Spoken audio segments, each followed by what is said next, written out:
You know, came at me aggressively and eventually put me in handcuffs. And so if I'm understanding correctly, you walked maybe 1 or 2 steps off the curb and you got as far as the middle of the bumper of the parked car? Yeah, I would say approximately. I would say for sure you can tell on the video. The video doesn't lie; it's objective, and it's captured on the video. So of both the JVC video camera and the Bamboozler stream from my phone. Okay. And what happened when you arrived at the police station? The two individuals that had shown up that were also wearing SanFran police badges, I didn't get their names. They, you know, initially when they were putting me into their vehicle, I asked them what they thought about what they were helping to facilitate at the time, and they commented. One of the gentlemen commented something to the effect that he didn't, he doesn't know what's going on with the situation, you know, and that seemed to be enough to sort of assuage his conscience. But then on the ride, when there was an opportunity, you know, I said, hey, I heard you say you didn't realize, you know, didn't know the details of the situation. Let me take a second to describe them. So I did, and then I told him, you know, as I do believe, like he also sort of unthinkingly helped compound the transgression of rights that his colleagues had done on the scene just by, you know, transporting me like I'd done something wrong when I hadn't. So, but anyway, so after they brought me to their facility, they brought me in. I was in handcuffs at the time, and I was handcuffed to the pole on the right side. As you come in, there's like concrete benches on the right and left side with poles running parallel to them along the wall, and a window up front opposite the door that we entered. And so I was handcuffed to the pole on the right. I was asked more questions about my identity. I was asked. Who asked you those questions? The 3 individuals who had I was interacted with on the sidewalk, Mr. Habib, Miss Khuu, and Mr. Wu, had driven separately, had shown up. They didn't enter the same entrance I did. They entered through like the, I guess, their own entrance. But they came through. They asked me more questions about my identity. They asked me where I was born, or eventually they asked me where I was born, but they asked me for my social security number. I expressed my desire not to use that number. I don't like, you know, using numbers I think that are assigned to people in that sort of capacity. I think we're people and not numbers. But eventually I did provide them with my last 4 digits of my social security number, as well as my mailing address. And then at one point, one of their colleagues, Mr. TJ Johnson, who had 3 sort of stripes on his sleeve, he came out from the middle room and sort of barked at me and said something to the effect of, you know, if you don't provide them with your information, we're not going to know who you are, and we're going to have to bring you downtown to process you. And as soon as he got done saying that, he sort of stammered off, and I said, sir, I don't know what that's about. Since I've been here, I've been communicative, and I've supplied this information that's been requested. And, you know, I didn't hurt anybody, and, you know, I sort of made that same thing, no victim, no crime, that same statement. And so the hostility just came from every corner over there for no reason. And honestly, I think, you know, the snatching me up and the claim by Miss Khuu in the vehicle to conspire in the vehicle to say I didn't tell them my name. I mean, they seem very reactionary to somebody just because, you know, they're sort of trying to document their actions, and that's what I felt like. And what other questions did those 3 officers, Officer Khuu and Habib and Wu, ask you at the station? Well, they also asked me my height. I stood up, and they sort of confirmed what I told them was accurate. They asked me for my address, my state of issue for my driver's license, which I told them as New Hampshire. They asked me my address. I provided an address. They came up with another address, which is my permanent address. I had given them my mailing address, and you know, so I verified my permanent address to them. I'm sorry, you verified what? I verified my permanent address to them. You know, they gave me just the town name, and I verified the location, so to confirm that I knew it. I verified my city and state of birth. So yeah, pretty much, you know, I didn't see any value from being kept in their cages, you know. So I just provided the information with the intention of being let free on my way, you know, so the ridiculous situation wasn't continued. Did they ever put your thumb or your finger on a reader of some sort? Yes, they did that with both my index fingers. Okay. And they talked about bringing me down to the process me and get me fingerprinted, but that never happened. Okay.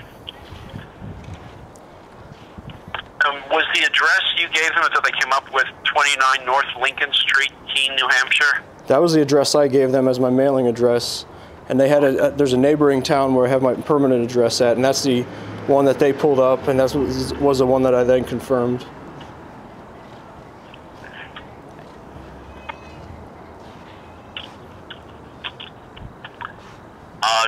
Did Officer Habib or Officer Khuu say anything to you while you were at the station?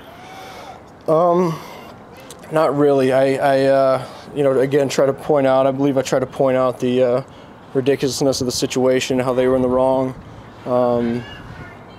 That Miss Khuu, as I was getting done being processed, Miss Khuu sort of made an effort to say, you know, make sure your property's all there, check your property, and I at the time asked her if anybody had gone into the property, if anyone had touched my cell phone or attempted to access it or manipulate it in any way, and she said that no, that nobody had.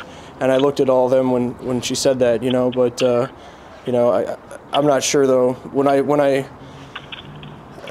I received my property back and I touched the screen to turn on the cell phone, it was it had like a different screen, as if someone had tried to sort of access it, but it could have just been hit while in transit. So I'm not sure if that was an attempt or if that was, you know, just rubbing with other property in the bag. Okay. So did your video camera continue to record audio after you were taken to the station in that other police car? No, so my video camera, I showed up at the scene about just after 5 minutes into the my video recording. I'm approached a couple minutes later, and then my camera's taken from me, I don't know, not too long after, and it's placed on the car facing us, and then soon after Mr. Wu points it facing back, and then after a couple minutes of it facing back, I believe it's turned off. And so that video only has 8 to 9 minutes, I believe, and then the Bamboozer stream stayed on maybe an additional 10 minutes after that. Okay, so the video, you know at what point the video ends, at what point the video camera was turned off?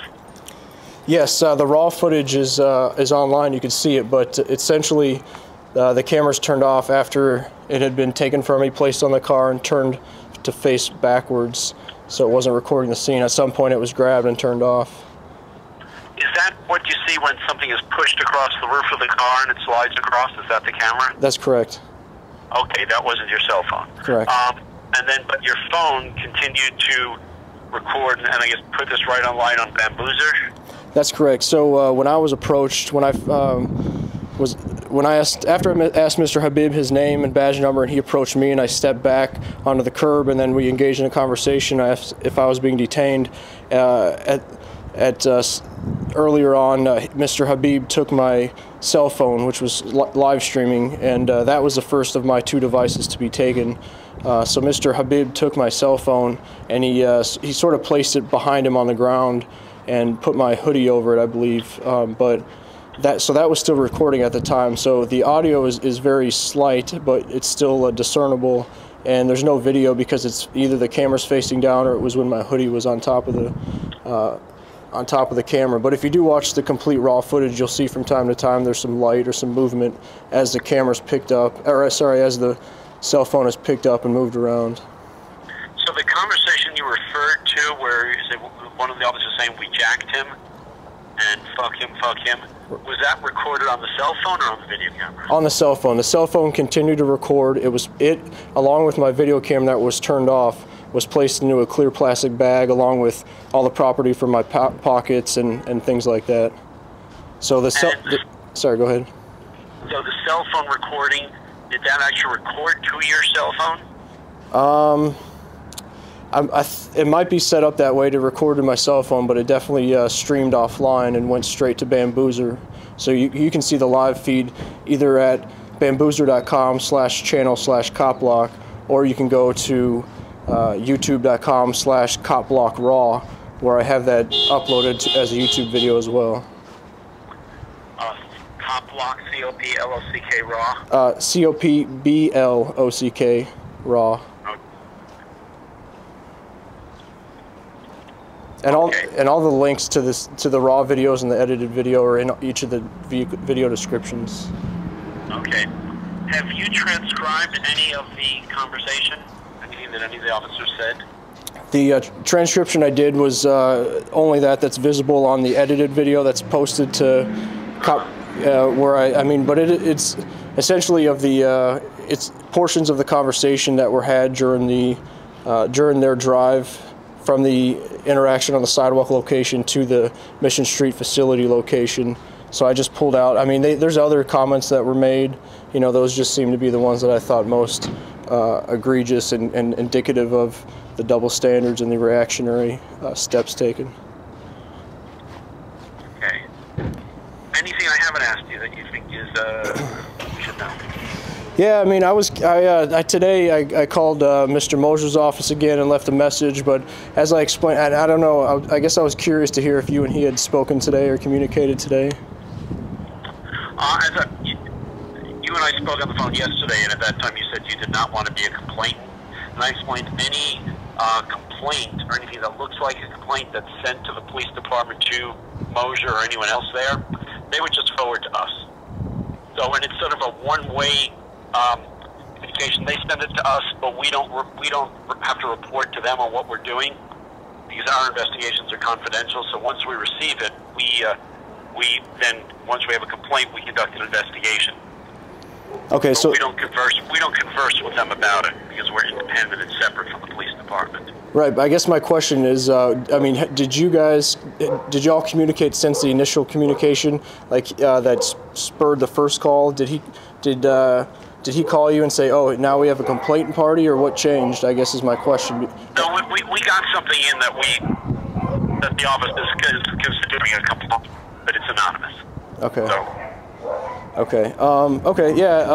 Other than that, yeah. I guess I just want to reiterate and make clear my goal is to, is not to look to the layers of deflection and safeguarding for the people that actually acted in the wrong. I'd rather have an opportunity to discuss the incident with them and see if they stand by their actions. And I think that would speak volumes. And I think reputation is key. And if there's some other San Francisco police employees who would want to distance themselves from that sort of behavior, they might speak out, or those are the kind of things I'd like to see come from it. But we'll see what happens. Now, one thing I will mention, you said you don't want to be a complainant. If you were a complainant, you might have the option that we offer in some cases to mediate a complaint, which means the complainant sits down with a professional mediator with the officer and can ask the officer why they took the actions they did, seek an explanation or make a statement or whatever. So I just want to mention that. Yeah, I appreciate the info. I guess I'd prefer, I communicated the message I left today with Mr. Moser was, similar to what I just shared with you, that I'd hope to be able to sit down with them and watch it and discuss it, and so they know of my desire, and I don't really want to try to go through a system that legitimizes their claims that they do have double standards by, acting as a complainant in their process. I'd rather just sit down with them and talk about it. But yeah, I appreciate the info. Okay. I think that's all I need, and I will go to those raw recordings, and if I have any questions about them, I'll give you a call back. Okay, sounds good. Okay, thank you, Rich. I appreciate you taking the time to talk to me. Yep, no problem. Take care. Okay. All right, bye-bye. This is now 4:50 p.m. Yep.